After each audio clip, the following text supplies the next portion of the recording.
Guys, this is Omogusi Politics. Leo niko pande ya Kiambu County. Nataka kuonyesha ofisi ya Matiang'i ya National Economic Development Party. Hii ndio ofisi ya Matiang'i, National Economic Development Party. Munaona sahi tuko on with the painting.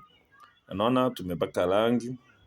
Ofisi yetu iko tayari, sasa ni kuleta furnitures na kutafuta secretary wa Matiang'i Party pande ya Kiambu. Ukitaka kutembelea sisi Kiambu, tuko hapa karibu na prisons, karibu Rupees, barabara ya prisons, near Rupees, opposite Rupees petrol station. Guys, kama hujaregister Matiang'i Party, make sure you go to the office of registrar parties portal and register as a member, Matiang'i member. Yeah, tuko tayari kusavu watu wa Kiambu. Tuko pamoja.